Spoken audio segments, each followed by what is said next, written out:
ধন্যবাদ। আজকে আমি এই ভিডিওতে মানসিক রোগের যে ধরনগুলো একটু ভিন্ন আঙ্গিকে আলাপ করব। আমি আছি কাউন্সেলিং সাইকোলজিস্ট আসাদুজ্জামান রাজু।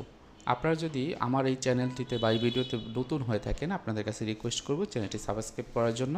এর মাধ্যমে পরবর্তীতে বিভিন্ন রকমের ভিডিও মেন্টাল হেলথ রিলেটেড আপনারা পেয়ে যাবেন।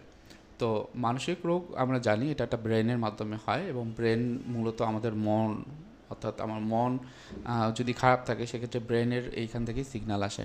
এখন এই যে যখন এই সিগন্যালগুলো আমার ভিতরে আসে এবং যেটা আমার খারাপ অনুভূতি দেয় অনেক দিন ধরে যখন থাকে, তখন কিন্তু বিভিন্ন রকমের ডিসঅর্ডার তৈরি হয়। এখন এই ডিসঅর্ডারগুলো আলাদা আলাদাভাবে ক্যাটাগরাইজ করা হয়। মূলত দুই ধরনের ক্যাটাগরি যেটি খুবই গুরুত্বপূর্ণ, সেটা হলো অর্গানিক ডিসঅর্ডার বলা হয়, আর একটা হলো ফাংশনাল। এখন অর্গানিকের ভিতরে আবার দু ধরনের হয়, একটা হলো ব্রেন আর একটা হলো সাবস্টেন্স অ্যাবুসিভ। ব্রেনের ক্ষেত্রে কি হয়, হয়তো বা কোনো যে বিষয়টি চলছে আমার ব্রেনের ভিতরে, হয়তো বা সেটি কোনো আমার ব্রেন ড্যামেজ হয়েছে, এবং এই যে ব্রেন ড্যামেজ হয়েছে তার জন্য বিভিন্ন রকমের সাইকোলজিক্যাল যে বিষয়গুলো, যে আচারগুলো প্রকাশ পায়, এবং আমার ভিতরে যে নেগেটিভ চিন্তাগুলো সেগুলো হয়, বা আমার আমার ভিতরে বিভিন্ন রকমের নেগেটিভ ফিলিংগুলো বারবার চলে আসে। তো এই ব্রেন ড্যামেজ কিন্তু একটা ব্রেন গঠিত একটা সমস্যা। অনেকের ক্ষেত্রে জেনেটিক্যাল যে ফ্যাক্টর, অর্থাৎ আমার ব্রেনের শেপ বা আমার ব্রেনটা যেভাবে তৈরি হয়েছে, হয়তো বা আমার পূর্বপুরুষ বা আমার মা বাবা ভাই বোন অনেকের সাথে মিল আছে। তো এইখানে যদি কোনো প্রবলেম হয় সেক্ষেত্রে কিন্তু আমাদের ব্রেনের যে প্রবলেমগুলো আসতে পারে। অনেক ক্ষেত্রে যেটা হয় যে এটা যেমন হেরিডিটি কজ, আবার দেখা যায় যে আমাদের ব্রেনের ভিতরে যে বিভিন্ন রকমের নিউরোট্রান্সমিটার রয়েছে। আমরা জানি যে নিউরোট্রান্সমিটার এবং ব্রেনের ভিতর বিভিন্ন সার্কিট রয়েছে, মডিউল আছে, যেগুলো আমাদের কাজগুলো পরিচালিত হয়, ওখানে কিন্তু অনেক সময় অনেক প্রবলেম হয়। সুতরাং এটা একটি টাইপ।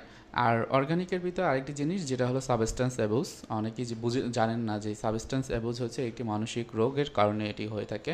সুতরাং এখানে হয়তো অনেক ক্ষেত্রে অ্যাংজাইটি বা ডিপ্রেশনও থাকে। তাহলে অর্গানিক কারণ এইগুলোই থাকে। এরপর যেটা থাকে ফাংশনাল। ফাংশনাল ক্ষেত্রে আবার দুই ধরনের, একটা হলো সাইকোসিস আর একটা হলো নিউরোসিস। সাইকোসিস হলো যে খুব বেশি যে সিভিয়ার যে প্রবলেমগুলো আমরা যদি বলি, যেমন সিজোফেনিয়া, এখানে ডিলিউশন হ্যালুসিনেশন থাকে, এটা একটা সিভিয়ার মেন্টাল কন্ডিশন যেটাকে সাইকোসিস বলা হয়।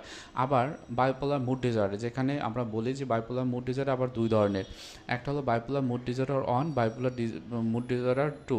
বাইপোলার মুড ডিসঅর্ডার অনের ভিতরে কী থাকে, এখানে থাকে ম্যানিয়া এবং সাথে সাথে থাকে ডিপ্রেশন। বাইপোলার দুইতে থাকে যেমন হাইপোম্যানিয়া সাথে ডিপ্রেশন।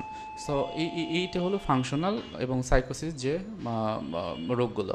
এরপর নিউরোসিসের ভিতরে বিভিন্ন রকমের রোগ আছে, যেমন অ্যাংজাইটি রয়েছে, ডিপ্রেশন রয়েছে, ওসিডি রয়েছে, বা অনেক ক্ষেত্রে দেখা যায় পিটিএসডি বা অন্যান্য যে ডিজঅর্ডার বা পার্সোনালিটি রিলেটেড ডিজঅর্ডারগুলো, সেগুলো কিন্তু অনেক ক্ষেত্রে এই যে নিউরোসিসের ভিতরে পড়ে। মূলত এই যে মেন্টাল ডিজঅর্ডারের যে টাইপগুলো, এইগুলো হচ্ছে যে এভাবেই হয়ে থাকে। আশা করি অনেকে বুঝতে পেরেছেন। কারো কোনো প্রশ্ন থাকলে আপনারা প্রশ্ন করতে পারবেন। এবং সর্বশেষ আমি বলবো, আমার চ্যানেল যদি নতুন হয়ে থাকেন চ্যানেলটি সাবস্ক্রাইব করার জন্য। সবার জন্য শুভকামনা। আসসালামু আলাইকুম।